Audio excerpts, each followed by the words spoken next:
Hi, welcome back to session 3. We hope that you had fun making donuts in session 2. Today they're going to learn about government jobs and taxes and how that's going to work within their own community. The first thing we're going to do again is make sure you have all the supplies that are needed. Ask them to take out their table tents again and put those on their desk or distribute them if you have them. You're also going to need the JAR community poster, the illustration key flashcards, their job cards. You're also going to need the business stickers and the JAR community. It's their payday today, so you're going to want to make sure you have the money to give them, and you're also going to be a tax collector, so you need the tax collector button. When you're going through today's session, the first thing that you're going to do is remind the students that they are part of the community and that they are going to be helping out in the community by paying taxes and doing personal jobs. Ask the students to think about different businesses in their community. They're more than likely going to think of movie theaters, bowling alleys, fun activities for them to do. Ask them what it would be like if those activities were not part of them. A good example is Chuck E. Cheese. Most students get really excited if they get to go to Chuck E. Cheese and have pizza and games. So if you ask them what happens if Chuck E. Cheese is not there, they'll likely have a much greater example for you than if you ask them what would happen if maybe Walmart wasn't there. You can describe how the community works by passing out their How Our Community Works worksheet. What they're going to do is you're going to give them a worksheet and a sticker packet. They're going to have 5 minutes to complete this task. They're going to match as many stickers to their Our Community poster as they can in 5 minutes. While they're doing this, you can walk around the room. They'll be doing this individually, so the room should be fairly quiet.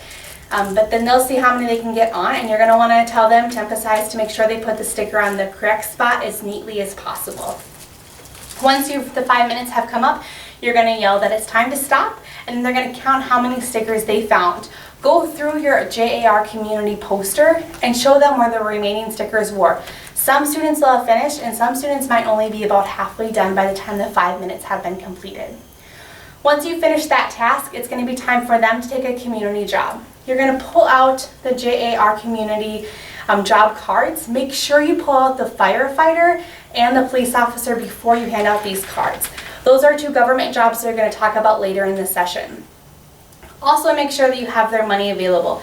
A great tip is to bundle these in $5 before you come to class. It'll take a long time if you have to pre-rip all of these while you're in the classroom, but make sure you hand out their job card first and then their money. Otherwise, they'll be distracted by this. When you hand out their job card, they're going to read the back of it and see what they do, their education, and where they work, and how they can help their community. You can also give great ideas of things maybe you've done for your community and things that you're involved in to help them brainstorm as they're going through. Then you're going to have the students stop and ask them who has the donut card.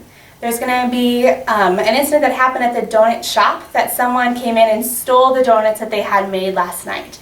So then you're going to try and find the police officer, which you will have that card. And you're going to notice that there's a blue lining around the outside of the card.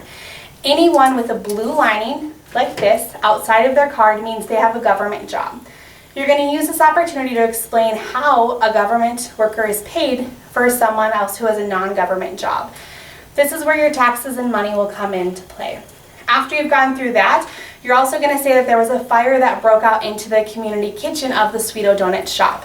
You'll also have the firefighter card because you ask the students who do they call if there's a fire that breaks out.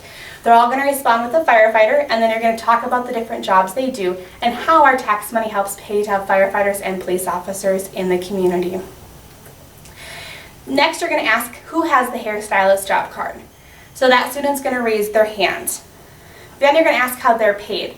A hairstylist is going to be paid per customer they have, whereas a police officer and a firefighter is not going to be paid per how many people in the community they help serve, per fire they're putting out, no matter what kind of task they're doing. They're paid one lump sum. That's going to be your difference in how a hairstylist is paid and a firefighter to determine how your tax money is used. The next thing you're going to do is pass out the $5 bills. You're going to give them each $5 and you're going to put on your tax collector button. They're going to be really excited to receive their JA money, but as soon as you pass it out, you're going to tell them that they have to each give you $2 to pay in taxes. They might be kind of bummed about this, but then you're going to explain again the reason why we pay taxes and how it helps our community. And if we didn't pay taxes, that we wouldn't have firefighters or police officers to help keep our community safe. So one great thing to do is have them raise their hand with $2 so you can go around and collect that. They're probably going to ask if they can have it back, or one student's going to refuse to pay you, which is a great example to go into what happens if you don't pay your taxes. And then you can determine what happens if we don't have those public services for someone to have. After you're done with that, that'll be the end of your session. Students will pay their $2 and you're going to allow them to keep the remaining $3. Ask them to put it in their desk or away wherever the teacher wants it so it's not a distraction for the rest of the day. Remind the students that you'll be back for session 4 and you're going to talk about voting and how you can secure what your community has. We hope that you enjoyed this session. Thanks!